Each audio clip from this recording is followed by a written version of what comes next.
Good day, everybody, and welcome to another edition of the Military and Foreign Affairs Network.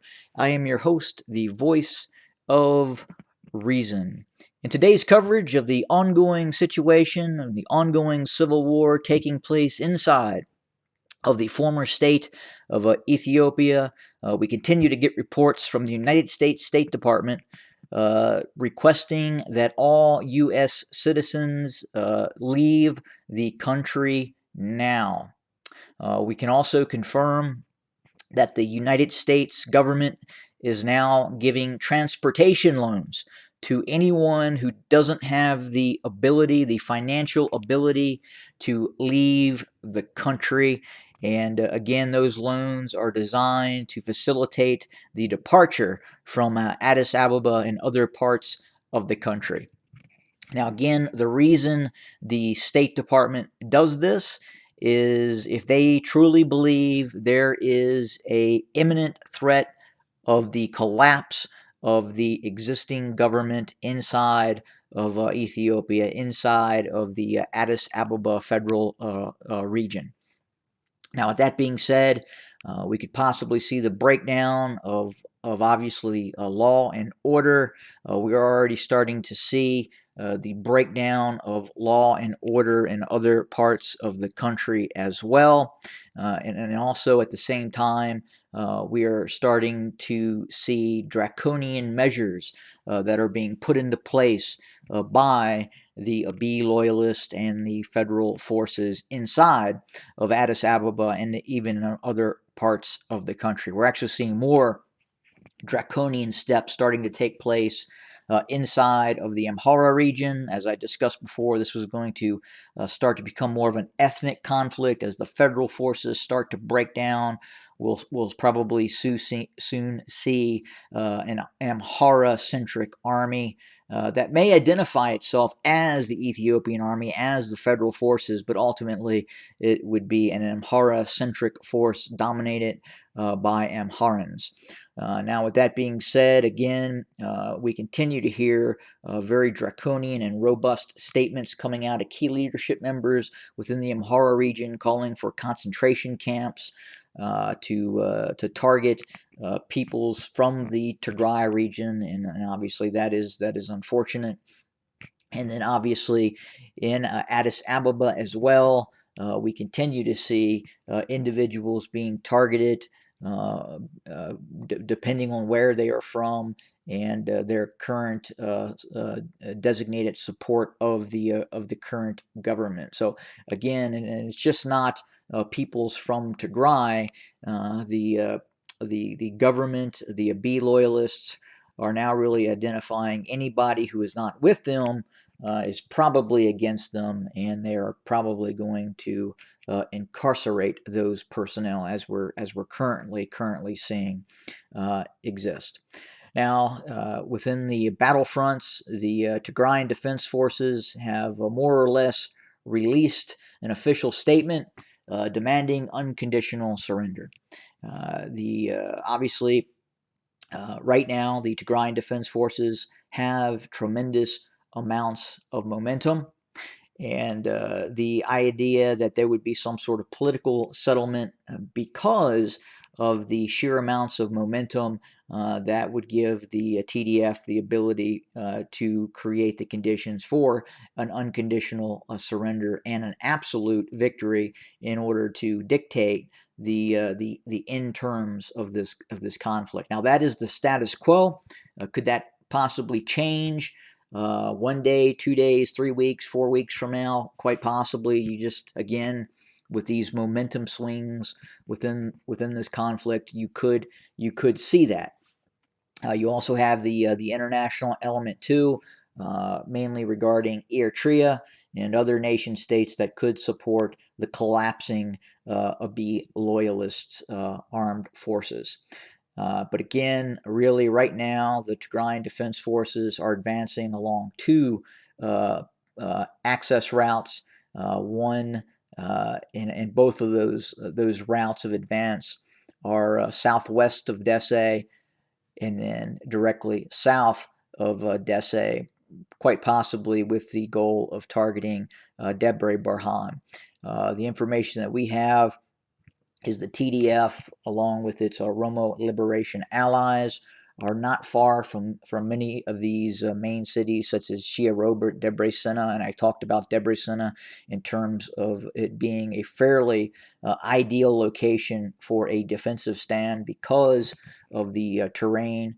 You have a very Addis Ababa really sets at the top of a plateau. As you advance towards Debrecen, there's a key terrain feature that runs just to the southwest of Debrecen that would make it very difficult for any offensive fighting force to continue past Debrecen if there, in fact, there are defensive formations operating near Debrecen. But again, it's very, very possible right now that long-range infiltration groups of the Tigrayan Defense Forces have actually passed Debrecen and could be operating very close to Debre Berhan. And we also know that there are significant amounts of Oromo Liberation Army fighters, as you can see here on my map. This depicts the situation reasonably well, not 100% accurate, as again, it is a very fluid situation. But the yellow area is areas controlled by the Oromo Liberation Army. So clearly, you can see very close to Addis Ababa. The OLA is very active, and the north and northwest of Addis Ababa is almost fully controlled by the forces of the Oromo Liberation Army. And again, we are continuing to get reports that we could see a very, very significant and robust operation by the Oromo Liberation Army very, very soon against Addis Ababa. And then when you look at the activity by the United States State Department and other foreign governments as well, in terms of encouraging their citizens to leave Addis, also known as Finfine, it would indicate that indeed the defensive structures of the governmental forces of the Abiy loyalists are simply collapsing, and quite possibly we could see a direct assault on the city and heavy fighting possibly taking place in and around Addis Ababa, not far in the very, very near future.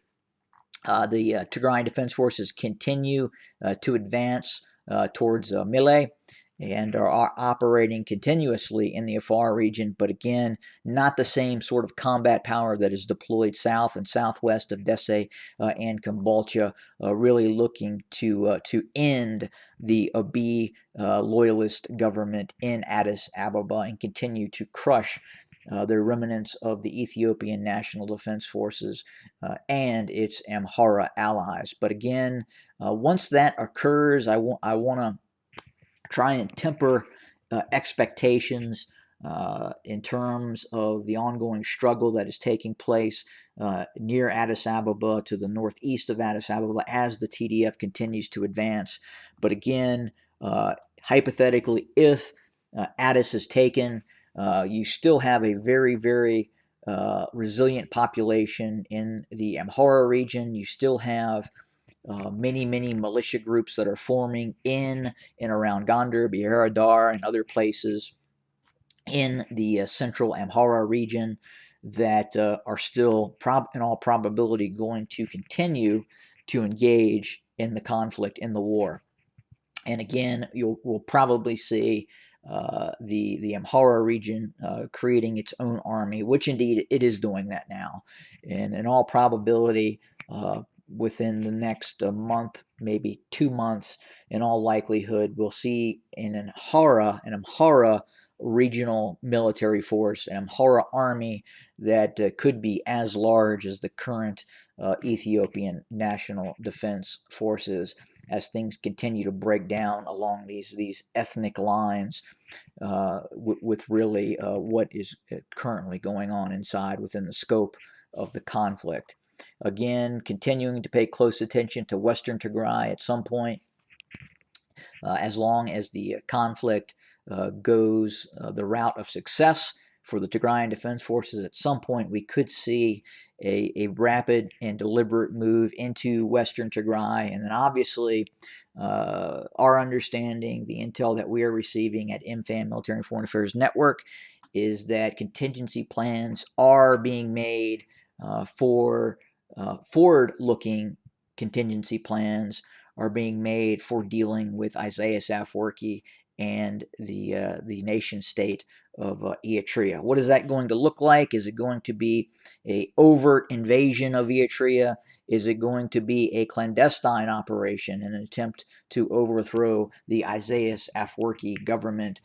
Difficult to say at this point, but obviously things are being put in motion as accountability measures may eventually occur because of what the Eritrean army did inside of the Tigray region with the encouragement of its despotic leader Isaias Afwerki. And again, I say that simply because it is true. Isaias Afwerki is a dictator. He's been ruling the state of Eritrea with an iron hand and an iron fist for the past 30 years. There are no democratic processes, and that is what life looks like inside of Eritrea. So could we see that change in the near future by actions from the Tigrayan Defense Forces and elements within Eritrea? I would say quite possibly.